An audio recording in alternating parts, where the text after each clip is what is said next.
السلام علیکم ورحمۃ اللہ تعالی وبرکاتہ۔ لک الحمد یا اللہ والصلاۃ والسلام علیک یا رسول اللہ، اما بعد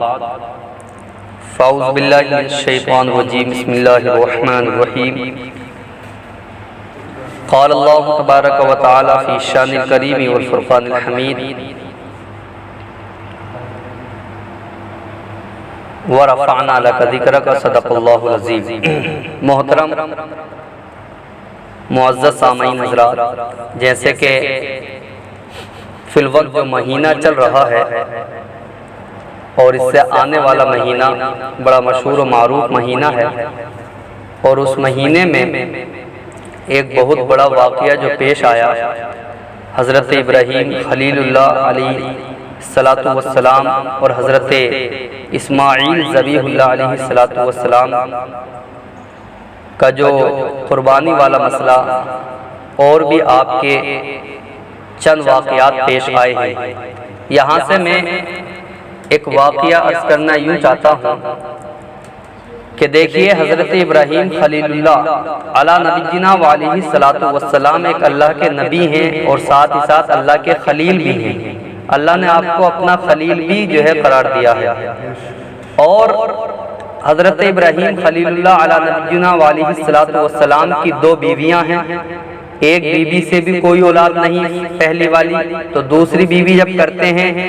ان سے بھی فی الوقت کوئی اولاد نہیں ہے۔ کافی آپ بوڑھے بھی ہو چکے ہیں اور عمریں کافی ہو چکی ہیں، لیکن بڑھاپے کی دہلیز پر جب پہنچے، اسی وقت اللہ کے رسول اور اللہ کے نبی اور اللہ کے خلیل یعنی حضرت ابراہیم خلیل اللہ کو اللہ تبارک و تعالی نے ایک بیٹا عطا فرمایا، اور اس کا نام حضرت اسماعیل ہے، اور وہ بھی اللہ کے نبی ہی ہیں۔ اب دیکھیے ناظرین،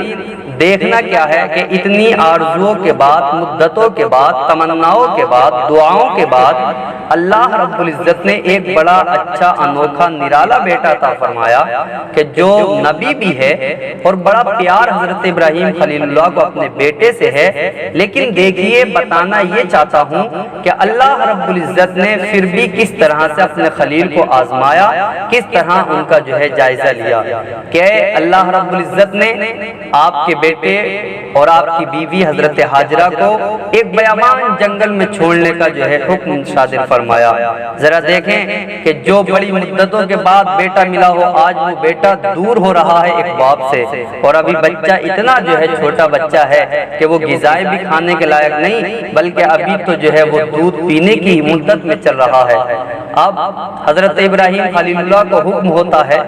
تو آپ اللہ رب العزت کے جائزہ اور اللہ رب العزت کے جو ہے اس آزمائش کے سلسلے میں کچھ بھی سوچ و فکر نہیں کرتے ہیں، بلکہ بلا تاخیر آپ نے اپنے بیٹے اور اپنی بیوی کو لیا۔ تو آج جو مکہ المکرمہ بسا ہوا ہے،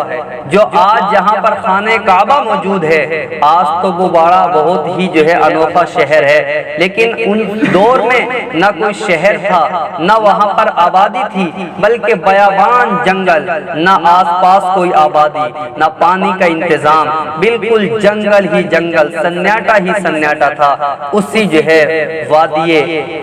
جنگل میں حضرت ابراہیم خلیل اللہ اپنے بیٹے اور اپنی بیوی کو چھوڑ کر چلے آتے ہیں۔ لیکن جیسے واپس ہوتے ہیں تو آپ کی بیوی نے عریضہ پیش کیا، اے شوہر نامدار، آپ یہاں پر ہم کو کس کے سہارے چھوڑ کر جا رہے ہیں؟ آپ ہمیں یہاں پر کیوں چھوڑ کر جا رہے ہیں؟ تو اللہ کے خلیل یعنی حضرت ابراہیم خلیل اللہ نے ایک ہی جواب دیا تھا کہ یہاں پر میں آپ کو اللہ کے سہارے پر چھوڑ کر جا رہا ہوں۔ ذرا دیکھیے، جیسے ہی بیویاں ہوں تو بھی ایسی ہوں کہ اللہ رب العزت کے اس حکم کو اور سہارے کو سن کر جو ہے آپ خاموش ہو جاتی ہیں اور عرض کرتی ہیں، اگر آپ نے اللہ کے سہارے پر چھوڑا ہے اور اللہ کے حکم پر چھوڑا ہے تو میرے لیے جو ہے اللہ ہی کافی ہے۔ آپ چلے جاتے ہیں، لیکن اب جب پانی کی کمی ہوتی ہے، پانی ختم ہو جاتا ہے، چھاتی سے دودھ بننا بند ہو جاتا ہے، بیٹا تو رو رہا ہے۔ اب آپ کی ماں یعنی حضرت اسماعیل کی ماں حضرت حاجرہ کو اپنے بیٹے کی تڑپ برداشت نہیں ہوتی، اور اپنے بیٹے کی جو ہے یہ رونا دھونا ان کو جو ہے برداشت نہیں ہوتا ہے۔ تب آپ نے حضرت اسماعیل کو چھوڑا اور آپ جو ہے پھر پانی کی تلاش میں نکل پڑی، اس لیے کہ ممتا ماں کچھ بھی سہ سکتی ہے، لیکن اپنے بیٹے کو تڑپنا یا اپنے بیٹے کو اذیت پہنچانا یا اس کو کوئی تکلیف پہنچے، یہ ایک ماں کو برداشت نہیں ہو سکتی۔ اسی وجہ سے آپ یعنی حضرت ہاجرہ پانی کے لیے اپنے بیٹے کے لیے دوڑی، تو جیسے ہی آپ صفا اور مروہ کی جو پہاڑیاں ہیں، جو آج تمام حاجی وہاں پر دوڑ اور سعی کرتے ہیں، آپ جو ہے صفا مروہ پر دوڑتی ہیں۔ جیسے ہی پانی کی تڑپ ہوتی ہے تو آپ جو ہے مطلب پہاڑی پر چڑھ جاتی ہیں، اور جب آپ کو اپنے بیٹے کا خیال آتا ہے تو اپنے بیٹے کے پاس آتی ہیں، اسی جو ہے کشمکش میں ہے، اسی تلاش میں ہے کہ کہیں پانی مل جائے، اسی جستجو میں ہے کہ کہیں تھوڑا بہت بھی پانی مل جائے تاکہ میں پیوں، اور اس کے بعد جو ہے میں اپنے بیٹے کو دودھ سے شراب فرماؤں، اس کی بھوک کو ختم کروں، اور اس کو جو ہے تکالیف اور مصائب و آلام کا سامنا جو کرنا پڑ رہا ہے اس سے وہ جو ہے دور ہو جائے۔ لیکن دیکھیے اللہ تبارک و تعالی جس کے ساتھ ہوتا ہے تو پھر اسے نہ کوئی غم اور نہ کوئی اسے جو ہے کوئی ٹینشن ہوتی ہے۔ ادھر جو ہے حضرت ہاجرہ پانی کی تلاش میں ہے، ادھر حضرت اسماعیل ذبیح اللہ نے اپنی پیاری پیاری چھوٹی چھوٹی ایڑیوں کو زمین پر جو رگڑنا شروع کیا ہے، اللہ رب العزت نے ان کی اس جو ہے ایڑی کے رگڑنے اور ان کے اس پیر کے جو ہے مطلب رگڑنے کے صدقے میں اور اس کے عوض میں اللہ رب العزت نے وہیں پر پانی کا چشمہ جاری فرما دیا ہے۔ اور ایک شاعر بڑی اچھی طرح سے کہتا ہے اس طرف منظر کشی کرتے ہوئے کہ سارے دروں کو چھوڑ کر ایک در پہ پڑھ کے دیکھ، سارے دروں کو چھوڑ کر ایک در پہ پڑھ کے دیکھ، پانی ضرور نکلے گا ایڑی رگڑ کے دیکھ، پانی ضرور نکلے گا ایڑی رگڑ کے دیکھ، اور کوئی ابو جہل نہ مٹا پائے گا تجھے، کوئی بھی ابو جہل نہ مٹا پائے گا تجھے، پاگل میرے رسول کا دامن پکڑ کر دے۔ تو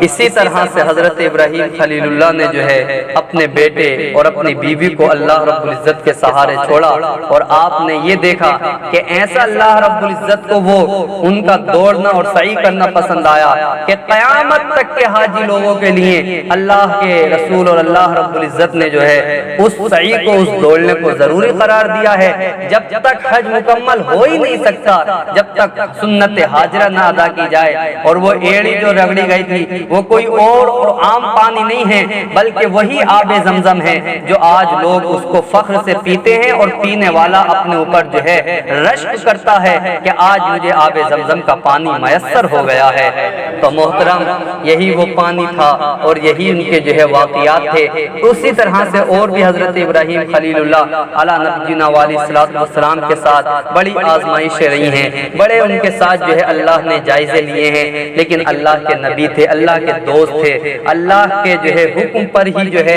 ایک اپنا یہی بیٹا جب اور تھوڑی جوانی کی دہلیز پر قدم رکھتا ہے تو اللہ کا حکم کا اشارہ ہوتا ہے کہ اب اس کو قربان کر دیا جائے۔ تو دیکھیے آپ نے بغیر اپنے بیٹے کے پرواہ کیے اپنے بیٹے کو اللہ کی بارگاہ میں قربان کرنے کے لیے بھی لے چل پڑتے ہیں، وہ ایک الگ واقعہ ہے۔ لیکن یہاں پر بس یہ بات عرض کرنا چاہتا ہوں کہ ایک بیٹا اتنی مدتوں کے بعد ملا تو آپ نے کس طرح اپنی بیٹی کی قربانی پیش کی ہے، تو کیوں نہ ہم جو ہے اپنی قربانیاں مال کے اعتبار سے، جان کے اعتبار سے، اولاد کے اعتبار سے جس طرح بھی اللہ رب العزت کی بارگاہ میں ہم قربانی کرنے کی تعلق، قربانی دینے کی جو ہے طاقت رکھتے ہیں تو ہم اس میں پیچھے نہ ہٹیں۔ قربانی یہ تو کوئی قربانی نہیں ہے کہ 4-5 ہزار کا ہم بچہ یا جو ہے 4-5 ہزار کا ہم جو ہے کوئی جانور لے کر قربانی کر دے، یہ بھی ایک جو ہے ہمارا جذبہ ہی ہے۔ لیکن قربانیاں تو یہ تھیں کہ ابراہیم خلیل اللہ نے جو ہے اپنے بیٹے کی دی، اسی طرح امام علی مقام نے کربلا میں